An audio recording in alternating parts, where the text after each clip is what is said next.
The following program is intended for mature audiences.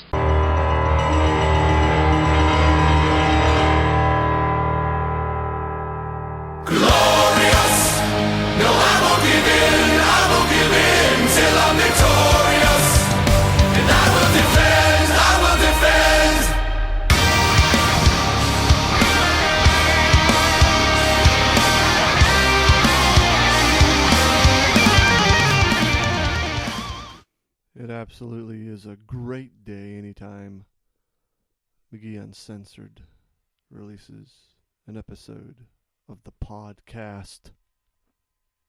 This is going to be a very exciting episode, at least for me, because I get to talk about something that I have a love-hate relationship with. That's my college alma mater. Now, when you become alumni, you get these reviews sent, showing you all the good work that fellow alumni are doing, and I think it's one big na to the other people that may not be doing as much. But I digress. I must have a refusal of naming the college I went to because of certain treatment I personally have experienced. And have I remained bitter? I've mellowed a little bit throughout the years, but because of said poor treatment, I will never donate a penny to that place unless I want to rub it in to some people, and I hit it big. I make it big, and I'll put my name on everything. And if any fellow alum actually take the time to listen to this, I urge you not to donate either. Send a message to the poor leadership that is misguiding the place. Look, I could get into more detail, but really where the college is built is just bad location. You know, it's in a rundown part of the state, and the town that it's kind of incorporated with doesn't give a shit. And they're local yokels who have done nothing to better themselves anyway, or the town. I only enjoy going to campus for homecoming to run into people, friends of mine that I haven't seen in a while. But let me begin the review of the review. Front cover, Rising to the Future. There is no future. There's an insert here. Foundation, what do you want me to do? Donate? In the garbage it goes. I will not read that statement by the current president.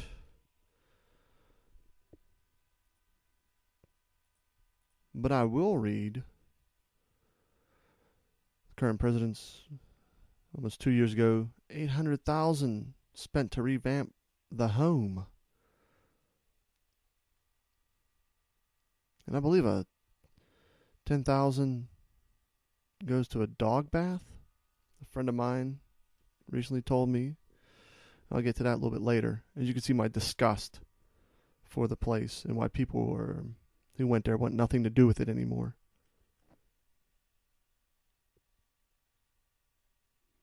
Base salary of $206,845. To do what? Not know anything on campus? You know, I'm not saying I was the biggest fan of the previous president before this president, and I don't like to name drop because of me watching presidents getting asked questions and then not know anywhere, not knowing the place on campus of what people are talking about. So, you know, it speaks to the ineptitude going on around there. Inaugurates a new leader. I really don't care. My favorite parts are usually later in the magazine. I'd like to know who I don't know if it's the board of directors. Presidential greetings. See, here's what I laugh at. Speaking for California alumni. No one speaks for me no one. So don't ever include me. That's behalf of the alumni. A majority of us which do not care.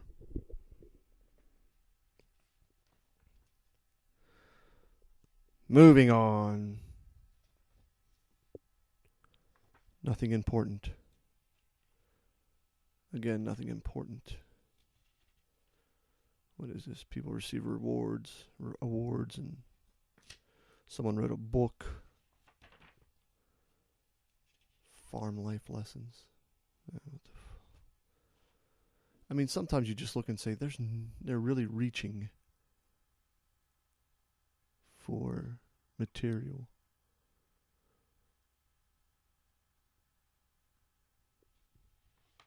Nothing. Carnival comes to town. Homecoming, the review of Homecoming. Nobody cares.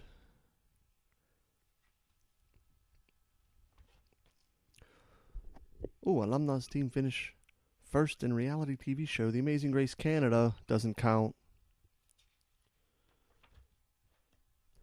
Let's see here. Oh, KU football players in the NFL. Who cares? None of them gone on to do anything. Most of them play for terrible teams anyway, or they end up in Canada. That's the truth. Some of them actually had decent careers in Canada. West Cates. Anyway.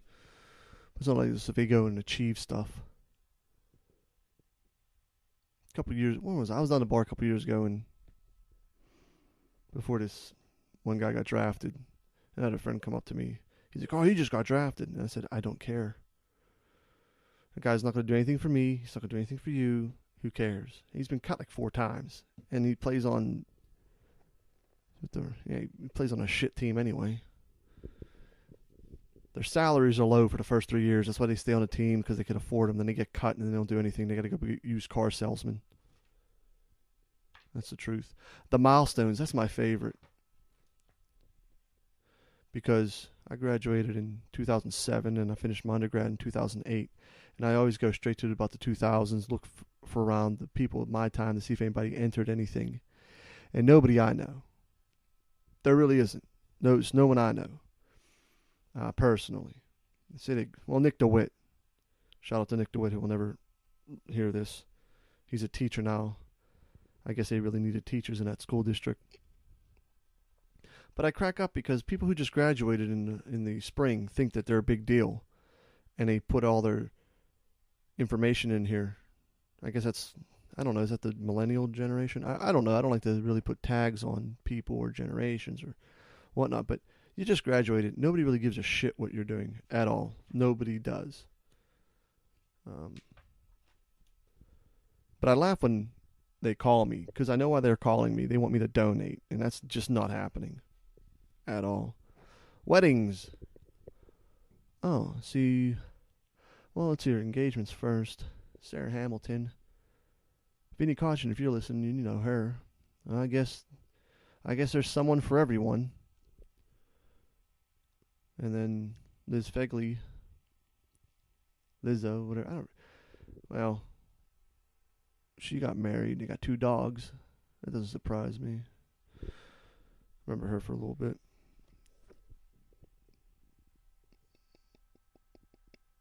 Nobody else really worth mentioning. Some other girl I know had her 2nd kid. Yeah, it doesn't really matter. Her and her ex-boyfriend were nothing but drama my first year in Down Kale, which I'll be talking about a little bit. Keep in touch. Yeah, we'll see. But the point I was getting to make, a friend of mine, Brett Kern, who I got to know the first year down Kale, he's a tremendous artist. Puts great works together. Look him up, Brett Kern Art.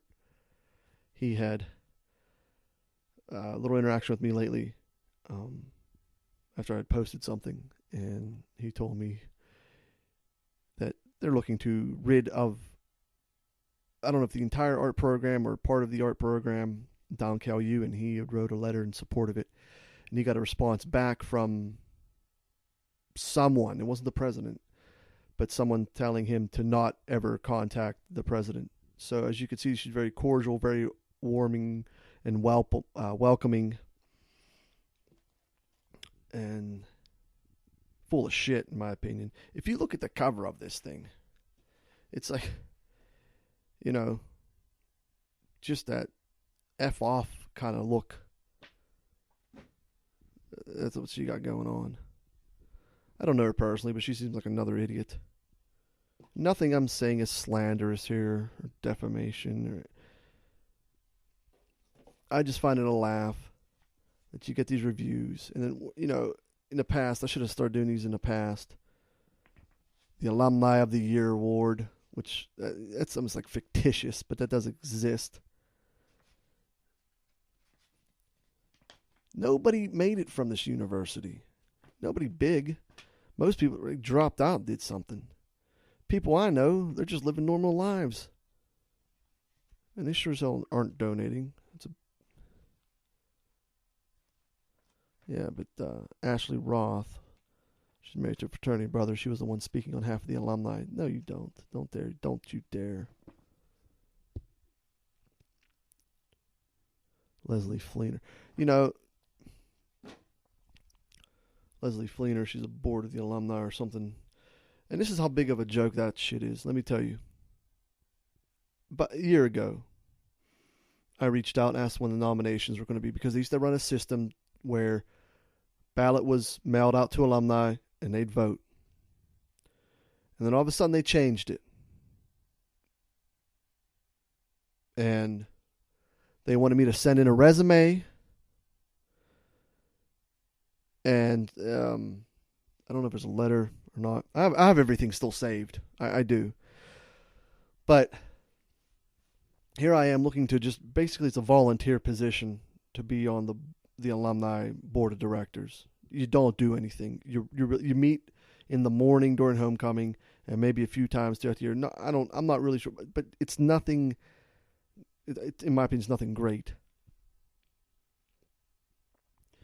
And apparently my resume was not good enough for these people. I don't have a name. My name doesn't mean anything to these people. But it's okay for these people to call me and ask for money. And that's a joke. And forget that, here I am trying to say, hey, I enjoyed my time at the university when I was a student. I really did. I really did. And here I am trying to give back and do something, But because my name probably doesn't ring endorsements or money, they don't want nothing to do with me. And they don't want nothing to do with a lot of you that are listening. And anyone who is in love and infatuated with either the university now or the football team, it's D2. Nobody cares. Root for Division I. That's real football. NFL, real football. I applied for, and this is where I start to get a little bit enraged and my bitterness seeps through the surface. I applied for, a couple years ago, the professional residence director positions that were open.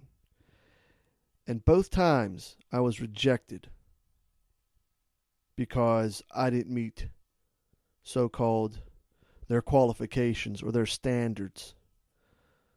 But when I find out Bob Mihalik got hired as a resident director, and he had the same qualifications as me as 1-year grad student working in the dorms, in the residence halls, then I knew right there and there how much of a joke the process is, how much of a good old boys school network that is. If you don't know somebody, you're never going to get a job there. If you didn't kiss somebody's ass, you're never going to get a job there. And I don't want people to tell me to keep trying, keep submitting. That's a joke. It's a joke. And I thought about just keep submitting my application and my resume just so they could see my name. And every time they look at it, they get, oh, this guy again. But you know what?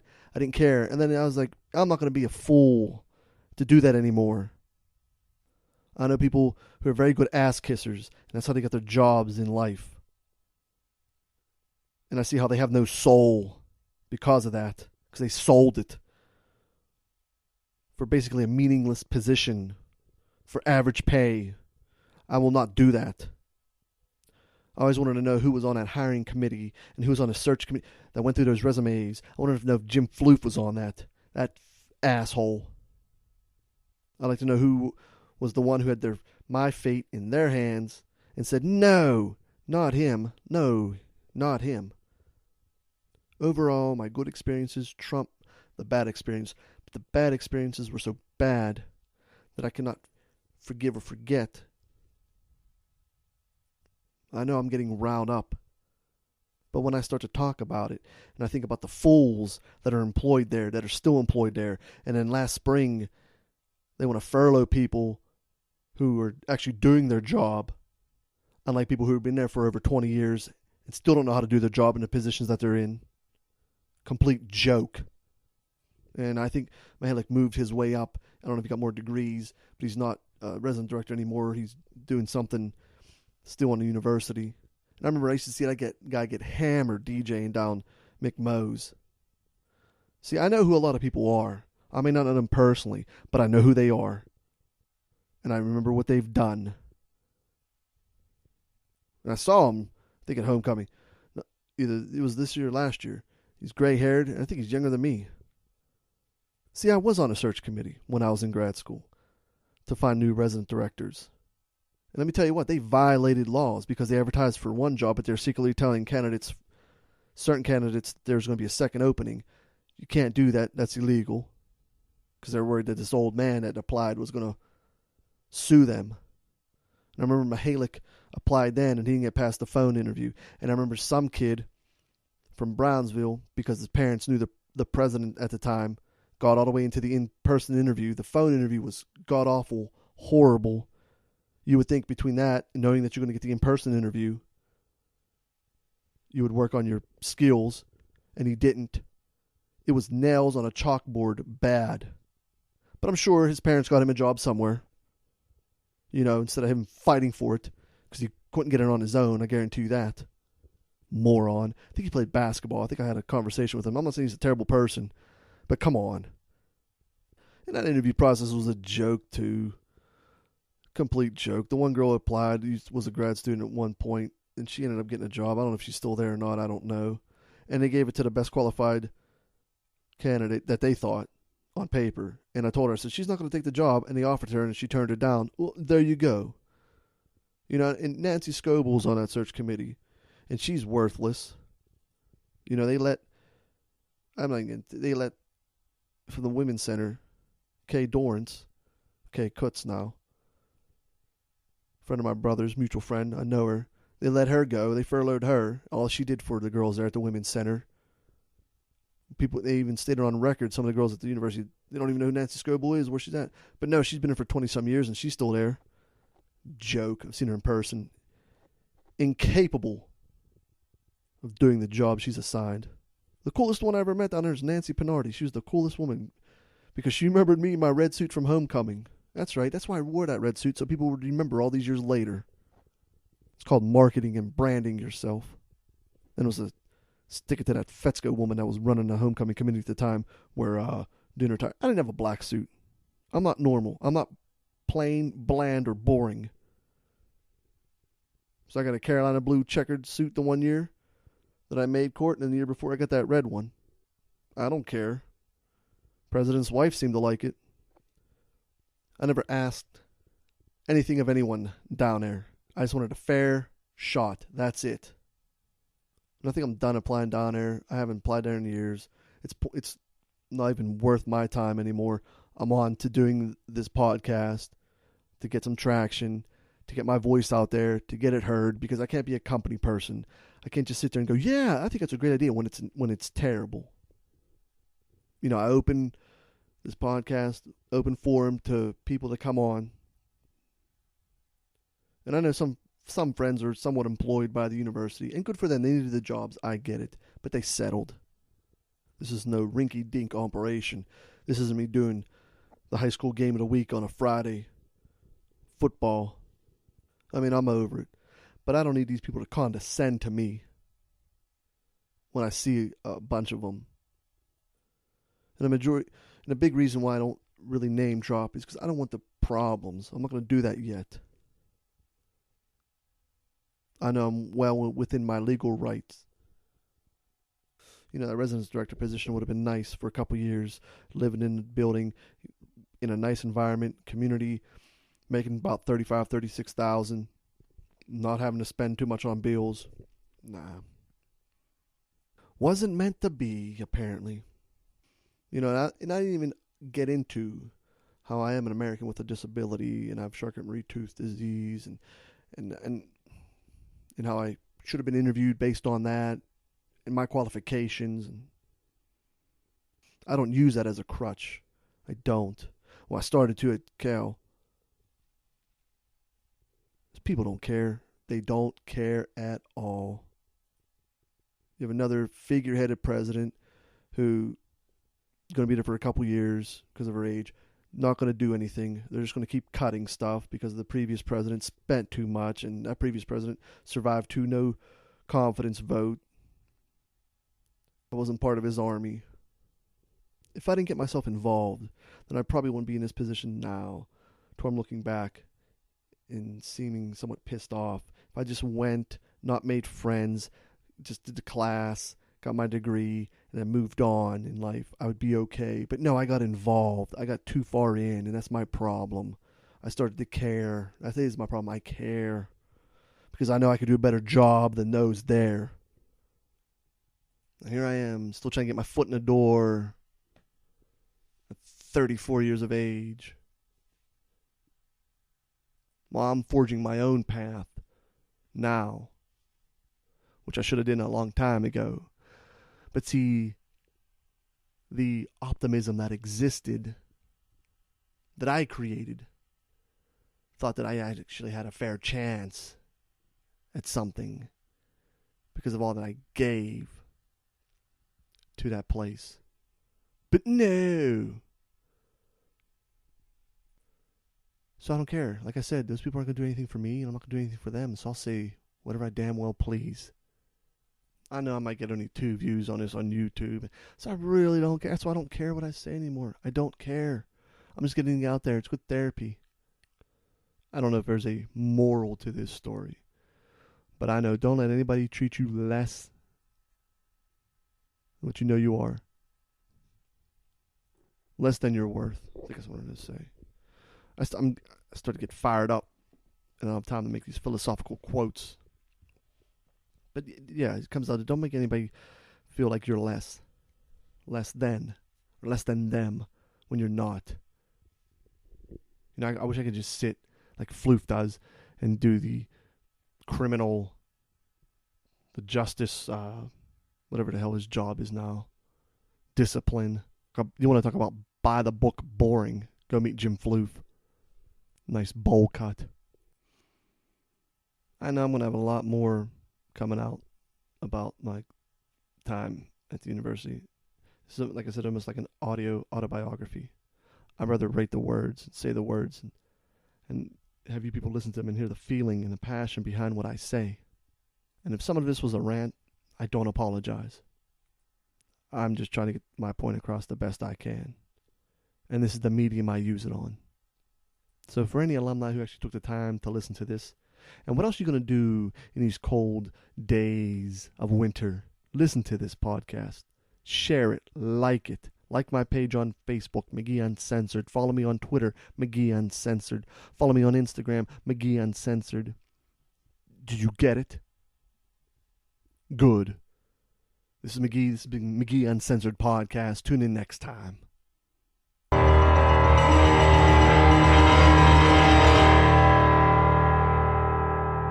Glorious! No, I won't give in till I'm victorious.